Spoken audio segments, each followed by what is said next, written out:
This channel does not promote any violent, harmful, or illegal activities. All content provided by this channel is meant for an educational purpose only.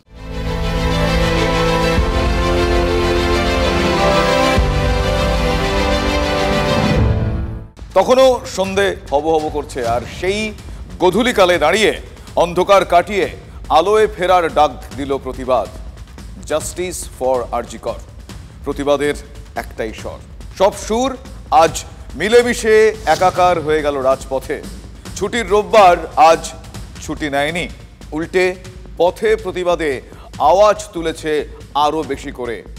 দিনভর আজ এই আওয়াজ উঠেছে, তিলোত্তমার জন্য আজকে এই আওয়াজ উঠেছে। তাই আজ আমি শুভজিৎ, রোববার রাত 8টায় ঠোঁট কাটা, আজ সেই সমস্ত প্রশ্ন আরও একবার তুলব যে সমস্ত প্রশ্ন আপনাদেরও। তিলোত্তমার পাশে দাঁড়িয়ে গলা তুলেছে আমরা তিলোত্তমা। কোথাও মৌন মিছিল, কোথাও পথে প্রতিবাদে এই গর্জন মুখরিত হয়েছে। তবে প্রতিবাদের নানা স্বর বাধা আজ একটাই সুরে গিয়ে এক হয়ে গিয়েছে। একাডেমির সামনে প্রতিবাদের সুর।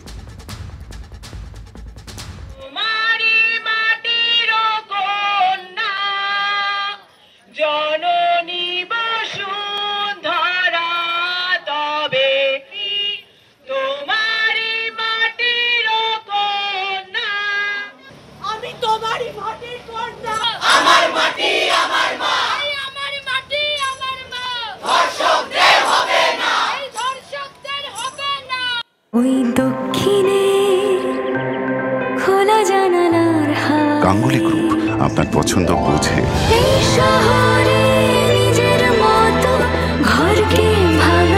গাঙ্গুলি গ্রুপ, বর্ষার বসতবাটি। একাডেমির সামনে শতকণ্ঠে চিৎকার, আমাদের চিৎকার। যারা দেখলেন তারা দিনের পর দিনে চিৎকার চালিয়ে যাচ্ছেন, প্রতিবাদের চিৎকার। সেই সুর আবার রামকৃষ্ণ মিশনের প্রাক্তনীদের মিছিলেও রয়েছে। মৌন মিছিল গোলপার্ক থেকে নন্দন পর্যন্ত গিয়েছে। তবে সেই নীরবতাতে প্রতিবাদ কিন্তু ছিল, সেই নৈশব্দে বাংময় ছিল গর্জন, প্রতিবাদ। মিছিল শুরু হয়েছে, যে মিছিল এগিয়ে চলেছে নন্দনের উদ্দেশ্যে। গোলপার্ক থেকে গড়িয়াহাট হয়ে মুখ্যমন্ত্রীর বাড়ির একেবারে কাছ দিয়ে এই মিছিল পৌঁছে যাবে নন্দনে। যে মিছিল থেকে কোনো শব্দ ভেসে আসছে না, ভেসে আসছে শুধু শাঁখের শব্দ।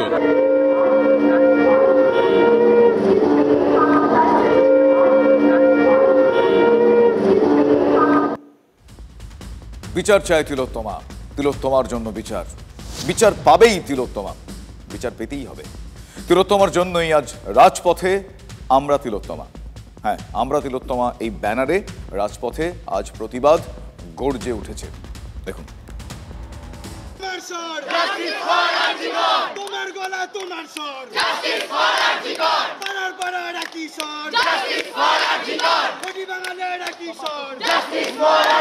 অভিনব উদ্যোগ যে তারা কিন্তু সবসময় গ্রাফিতি করছে এবং মিছিল যে মিছিলের কথা আমরা বারবার সকাল থেকে বলছি, তিলোত্তমার ন্যায় বিচারের দাবিতে মিছিল। এই মিছিলে তারা যেমন এগিয়ে যাচ্ছে, তেমন রাস্তায় তারা স্বাক্ষর রেখে যাচ্ছে, বিচার চাই।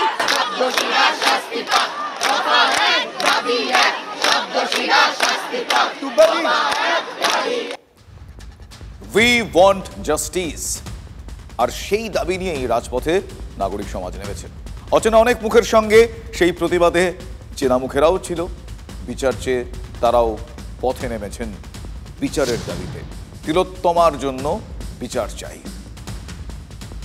কিন্তু মানে একজন সচেতন নাগরিক হিসেবে বাড়িতে বসে ঘুমোতে তো পারবো না যখন বাকি সবাই হাঁটছে, আমিও হাঁটতে এসেছি। অবস্থা কবে আসবে, কি হবে, এইসব ভেবে ডিমোটিভেটেড হয়ে বা ঝিমিয়ে পড়লে চলবে না। আন্দোলন, মিছিল, জাস্টিসের জন্য চিৎকার করা, গলা ফাটানো, প্রতিবাদ জানানো জারি রাখতে হবে। কষ্ট না দিলে আমি এবার সেখানে এসেছি, বলো আমি কি বলবো? আমি শুধু বলবো যে আমাদের হয়তো এই আমাদের মানে আমার পরের প্রজন্মে বা তার প্রজন্মেও এই লড়াই হয়তো শেষ হবে না, কিন্তু লড়াইটা জারি রাখতে হবে। আমরা চাই যে কোথায় আজকে এনকোয়ারিটা দাঁড়িয়ে আছে, যাতে আমরাও বুঝতে পারি যে মানে অ্যাটল জাস্টিস পাওয়ার জায়গাটা কতটা দূরে আছি আমরা। ওই দক্ষিণে গাঙ্গুলি গ্রুপ আপনার পছন্দ বোঝে।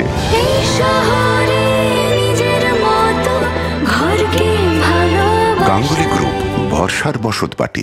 আর কবে, আর কতদিন, কবে মিলবে তিলোত্তমার জন্য বিচার? সেই প্রশ্ন সকলের, আমার আপনার প্রত্যেকের। 5ই সেপ্টেম্বর সুপ্রিম কোর্টে মামলা উঠবে, আর সেদিনে কি নতুন কোনো তথ্য সিবিআই জমা দেবে? বন্ধ খামে সেদিন কি বড় কোনো নাম জমা পড়বে? হ্যাঁ, এই প্রশ্ন তো আছেই, আমরা তো তুলবই সে প্রশ্ন। শনিবারই সিবিআই এর সঙ্গে দেখা করার পর এমন কথাই কিন্তু সিনিয়র ডাক্তাররাও বলছেন।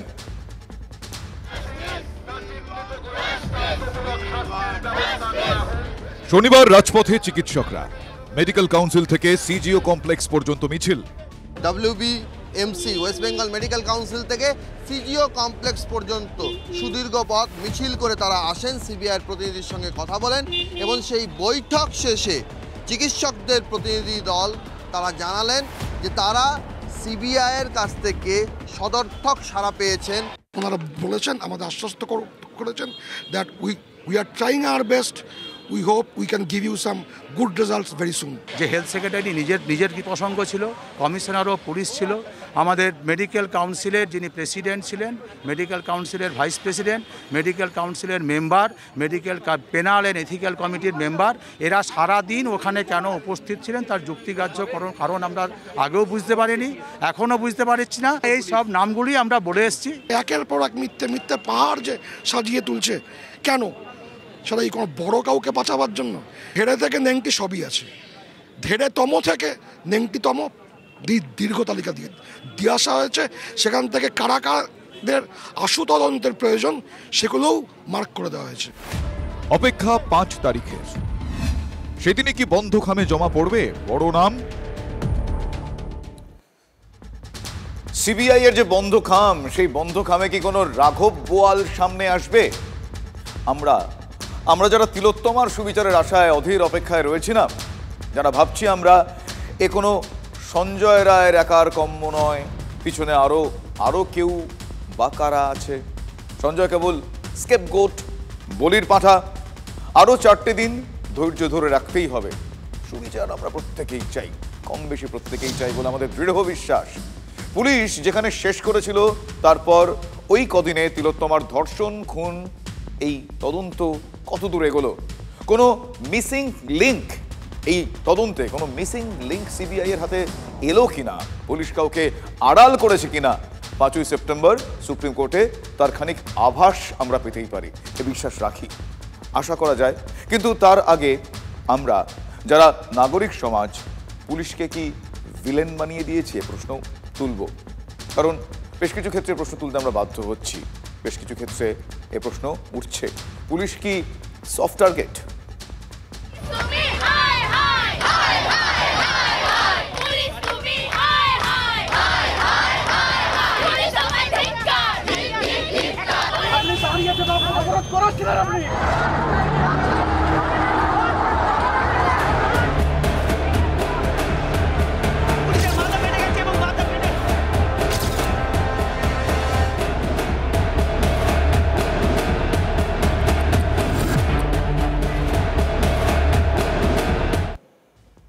আরজিকর কাণ্ডের পরবর্তী কয়েকটা টুকরো ঘটনা প্রবাহ, সেই ছবি আপনাদের দেখাচ্ছিলাম আমরা। এসব দেখে আপনি কি মনে করছেন আমরা জানি না, কিন্তু শাসক দলের আইনজীবী সাংসদ কল্যাণ বন্দ্যোপাধ্যায় আজ বললেন পুলিশই সফট টার্গেট। শুধু পুলিশকে দেখে দিলে যাবে, ফেসবুকে শুধু বিপ্লব করলেই হয়ে যাবে? ভাই, যারা ফেসবুকে পুলিশ সম্বন্ধে বলছেন তারা আসুন না রাস্তায়, আমরা একটু দেখি তাদের পরিচয়টা কি, কোন কোন জায়গায় কি পরিচয়, তাদের সংসারের জীবনে তারা কিভাবে বড় হয়েছেন সেটাও আইডেন্টিফাই করা হোক। শুধু পুলিশকে গালাগাল, পুলিশ বলে বিষয় না, তৃণমূল কংগ্রেস পুলিশকে যেভাবে ব্যবহার করছে, এই অফিসাররা অনেকেই ভালো অফিসার ছিলেন, তাদের কাউকে সুদীপ্ত সেনের অপরাধ ঢাকার জন্য ব্যবহার করেছে, কাউকে আরজিকরের অপরাধ ঢাকার জন্য ব্যবহার করছে।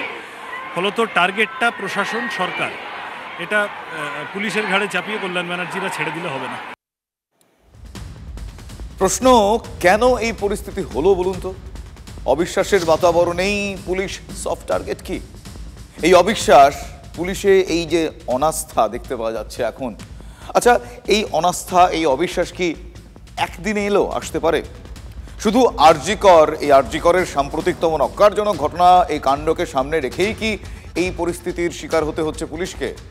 খোদ বিনীত গোয়েল, কলকাতা পুলিশের কমিশনার, আফসোস করে প্রকাশ্যেই বলে ফেলেন, আমাদের লোকে বিশ্বাস করে না। এই পুলিশ নিয়ে হঠাৎ এত কথা, ঠোঁটকাটা কেন বলছে তাই ভাবছেন তো? বলছি, তার কারণ বলতে বাধ্য হচ্ছি। ঘটনার দিন 9 অগস্টের সকালে সেই সেমিনার রুমের একটা ছবি এটা বলতে বাধ্য করছে। ডিসি সেন্ট্রাল চিহ্নিত করে দেখিয়েছিলেন সেমিনার রুমের ক্রাইম সিনে কোনো বহিরাগত ছিলেন না, কিন্তু ধন্ধ যাচ্ছে না। এবার বেগুনি জামা ঘিরে রহস্য দেখুন, যেটা আমরা দেখাচ্ছি। বহিরাগতদের আড়াল করতেই কি পুলিশের ছবিতে ওই বেগুনি শার্টের ব্যক্তি বাদ চলে যায়, ক্রপড হয়ে যান? পুলিশ কেন অকুস্থলের পুরো ছবি দেখায়নি? না, এ কথা কিন্তু আমরা বলছি না। আন্দোলনকারী ডাক্তাররা এই প্রশ্ন তুলছেন। তারা বলছেন বেগুনি শার্টের ব্যক্তি বিরূপাক্ষ বিশ্বাস, বর্ধমান মেডিকেলের সিনিয়র রেসিডেন্ট ডক্টর। ঘটনার রাতে আরজি করে সাংবাদিক বৈঠকে বিরূপাক্ষ ছিলেন। তিনি বহিরাগত নন। আরজি করের সঙ্গে তার কি সম্পর্ক, কেন গেলেন? চিকিৎসক মহলে কিন্তু এই প্রশ্ন উঠছে। ছবিটা আরো একবার দেখুন। এটা যে ছবিটা ডাক্তাররা দেখাচ্ছেন, যেখানে এই অংশটি ক্রপড করা হয়।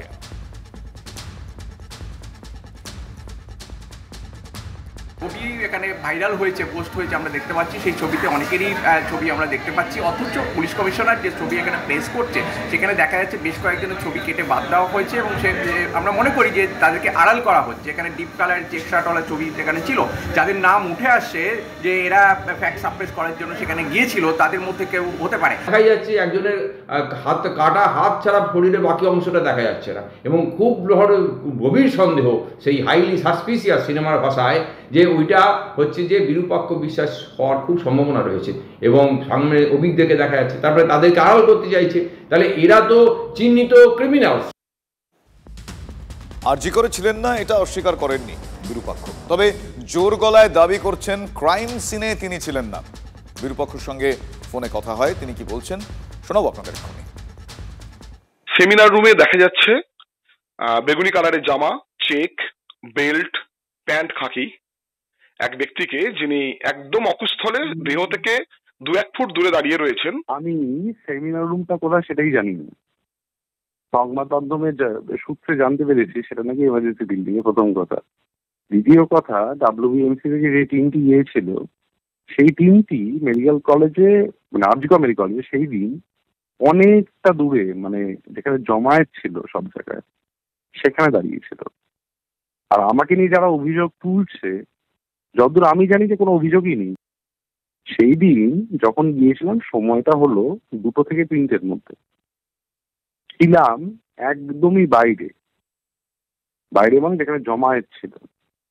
পুলিশ কর্ডন অফ এরিয়াতে যদি কেউ মনে করে যে সে প্রবেশ করতে পারবে, সেটা কি সম্ভব? কখনো ওটা কর্ডন অফ করা ছিল, কেউ ওখানে যাবে না।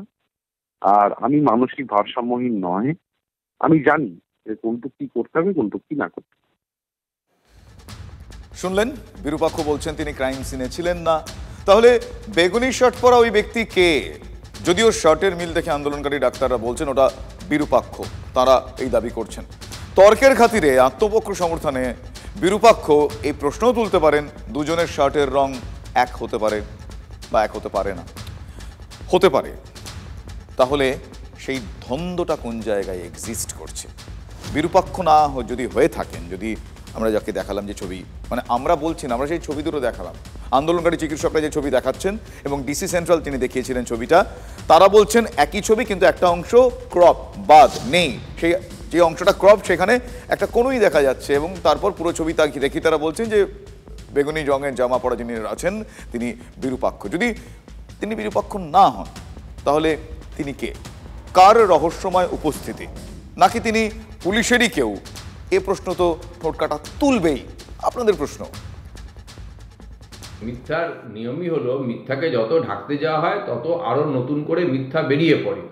এখন এই কলকাতা পুলিশ মিডিয়ার দেখানো এরকম ছবির পিছনে দৌড়চ্ছে কেন?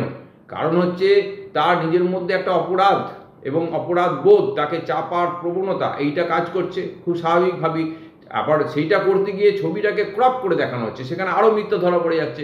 অতএব এই সার্বিক যে বিষয়টা, যে ছবিটা উঠে এসে, এটা অবশ্যই সিবিআই হাতে তুলে দেওয়া উচিত এবং এখানে কারা কারা ছিল সবাইকে এই তদন্তের আওতায় আনা উচিত।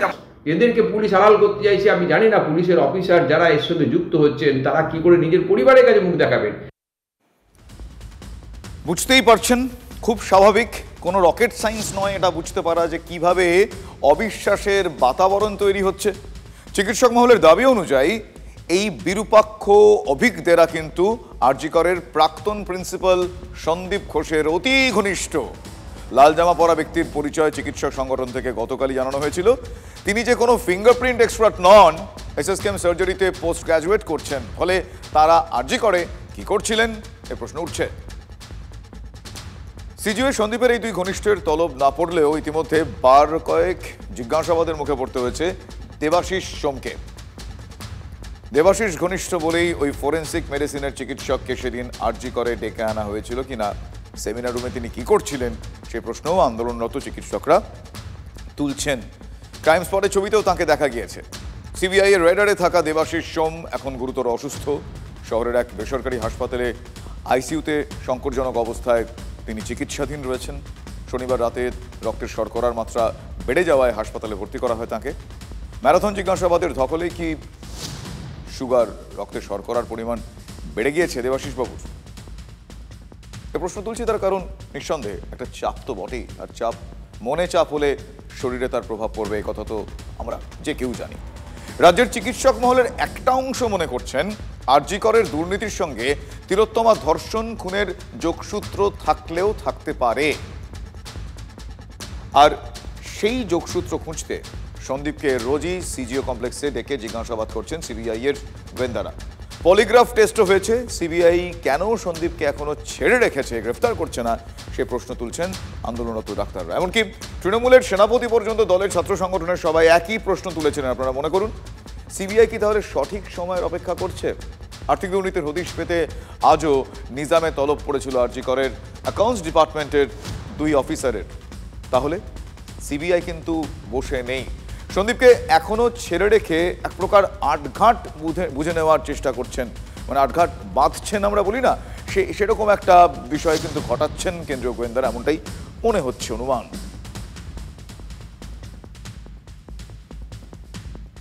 সন্দীপের ঘনিষ্ঠ এই যে বিরূপাক্ষ বিশ্বাস, তৃণমূল কংগ্রেসের চিকিৎসক নেতা, তার একটা ভাইরাল অডিও আপনাদের গতকাল আমরা শুনিয়েছিলাম। মাস তিনেক আগের ওই অডিও ক্লিপে প্রাণনাশের হুমকি দিচ্ছেন বিরূপাক্ষ। তৃণমূল ছাত্র পরিষদ না করলে আরজি করের স্টাইলে ফেল করিয়ে দেওয়ার হুমকি রয়েছে ওই ফোনো ক্লিপে, অডিও ক্লিপে, যেটা ভাইরাল হয়েছে। যদিও টিভি9 বাংলা সেই ক্লিপের সত্যতা যাচাই করেনি। বিরূপাক্ষ যদিও বলছেন কণ্ঠস্বরটি তার নয়, আর্টিফিশিয়াল ইন্টেলিজেন্স, এআই করে বানানো হয়েছে। শুনুন। এই জাতীয় জিনিস এআই ইঞ্জিনিয়ার করা ডে ওয়ান থেকে যেটা হয়ে আসছে, 1 ঘন্টা 2 ঘন্টা 3 ঘন্টা, অতএব এইগুলো নিয়ে আমার বলার কিছু নেই। যারা করছে তারা অত্যন্ত প্রভাবশালী বলে আমি এইটুকু বুঝতে পারছি। আর্টিফিশিয়াল ইন্টেলিজেন্স, প্রভাবশালী মহল, অভিযোগকারীরা তো পাল্টা সন্দীপ ঘোষ ঘনিষ্ঠদেরই প্রভাবশালী বলে দাবি করছেন। কোনো একটা অডিও ক্লিপ নয়, পরপর অডিও প্রকাশ্যে আসছে। তাতে কিন্তু প্রশ্নটা উঠছে, মেডিকেল কলেজে এই থ্রেট কালচার চলছে কতদিন ধরে? আরজি কর কাণ্ডের পর থ্রেট কালচারে উত্তাল হয়ে উঠেছে মেডিকেল কলেজগুলি। যারা ভয়ে এতদিন মুখ খোলেননি, সাহস পাননি, এই পরিস্থিতি তারা আর নিজেদেরকে আটকে রাখতে পারছে না, তারা বলে ফেলছেন, মুখর হচ্ছেন।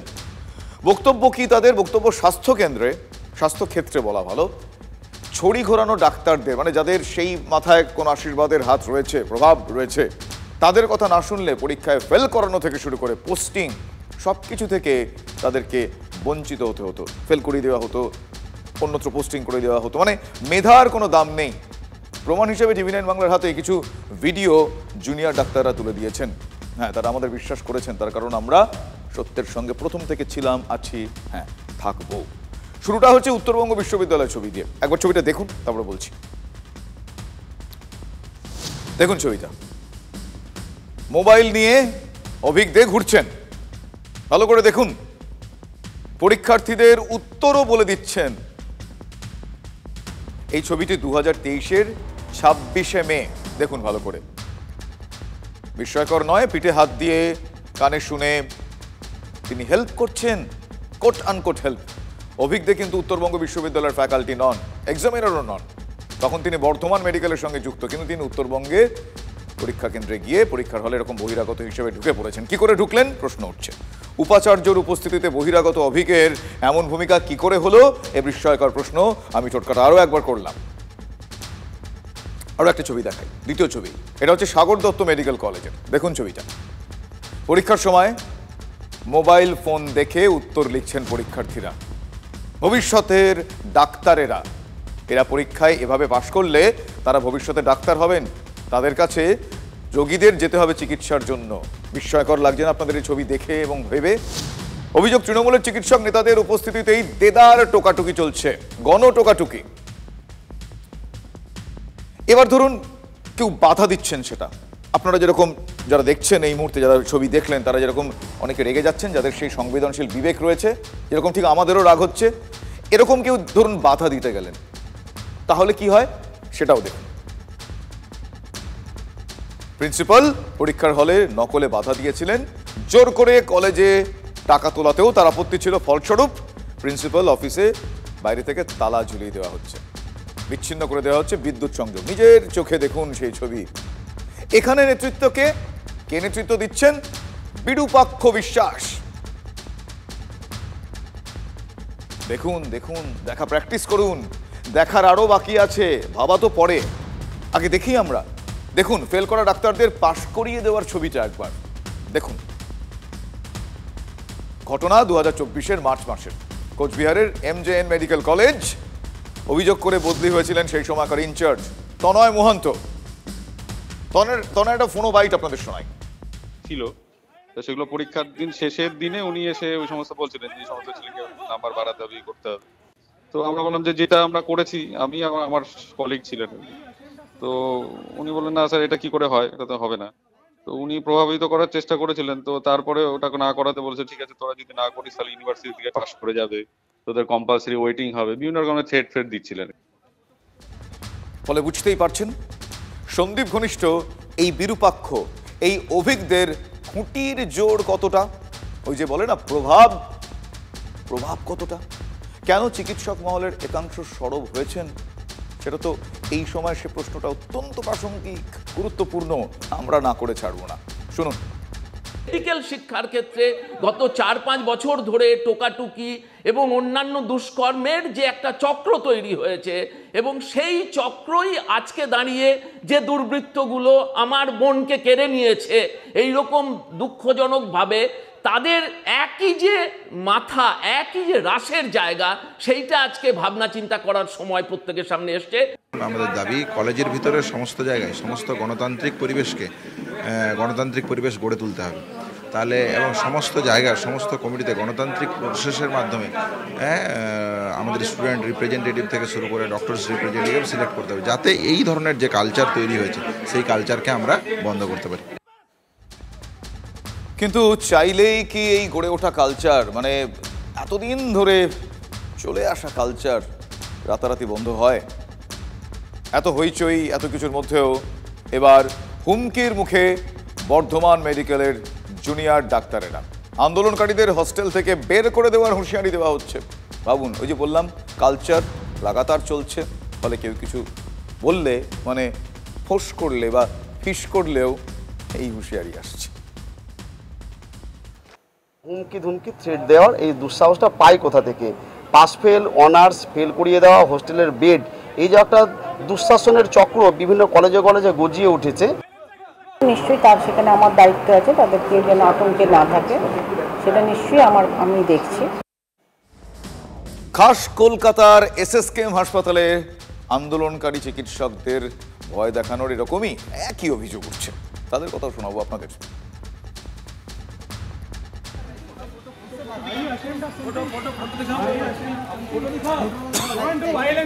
Violence is being conducted against doctors on campus.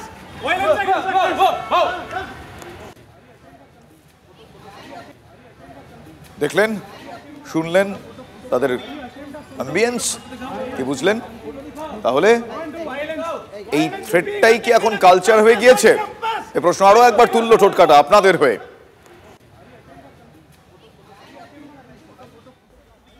রাত দখল দেখেছিল বাংলা, এবার রাজপথ দখলে। প্রতিবাদের একটাই স্বর, জাস্টিস ফর আরজি কর। যে যার মতো করে রাস্তায় নেমেছেন তারা। পথে এবার নামো সাথী, পথে হবে পথ চেনা। বিচার চেয়ে একাডেমি থেকে পথে প্রতিবাদে নাট্যকর্মীরা। মান্যবর থেকে শুরু করে গলা বন্ধ করে দেওয়ার চেষ্টা হচ্ছে, সেটা আমরা কোনো মতেই কাঁপবো না এবং আমরা আমাদের জাস্টিস ছিনিয়ে আনবো। সুতরাং যতদিন পর্যন্ত এটা চলবে আমরা ততদিন পর্যন্ত এই জাস্টিস ছিনিয়ে আনবো। শতকণ্ঠে আমাদের চিৎকার, তিলোত্তমার বিচার চাই। ঘটনার 23 দিন অতিক্রান্ত, এখনো পর্যন্ত বিচার পাওয়া যায়নি এবং প্রতিবাদ আন্দোলনের বিভিন্ন রকম ভাষা হয়। প্রতিবাদে এবার রাস্তায় নামলেন নাট্যকর্মীরা।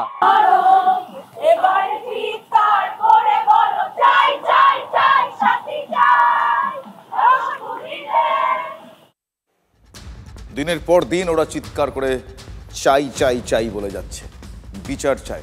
ওরা বলছে আমাদের চিৎকার, আমাদের প্রত্যেকের চিৎকার। দুপুর গড়িয়ে বিকেল গড়িয়ে সন্ধে প্রতিবাদ চলছে, চললো, চলবেও। কলেজ স্কোয়ার থেকে ধর্মতলা ওয়াই চ্যানেল ততক্ষণে পৌঁছে গিয়েছে প্রতিবাদ। আমরা তিলোত্তমার ব্যানারে তখন সেই প্রতিবাদ, একদিকের মিছিল আর একদিকের মিছিল, সবাই মিলেমিশে একাকার হয়ে গিয়েছে আজ।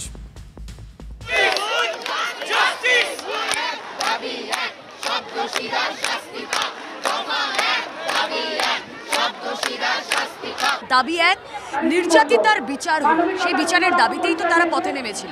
ধর্মতলায় যে মঞ্চ তৈরি হয়েছে, আমি সেই মঞ্চের ছবিটা একবার আমার সহকর্মী সুদেবকে দেখাতে বল। যিনি দাঁড়িয়ে রয়েছেন ওই একরত্তি, তার যে পোস্টার তার সঙ্গে রয়েছে, সেখানে লেখা এই বিশ্বকে আমার বাসযোগ্য করে দাও।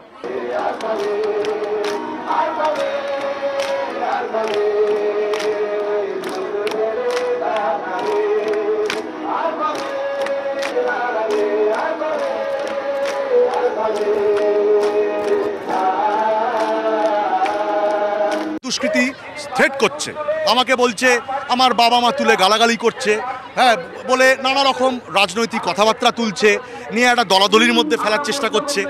এইভাবে ঘোরানো যায় না আন্দোলন। যারা এইগুলো লিখছেন আপনাদের বলি, এইভাবে হয় না।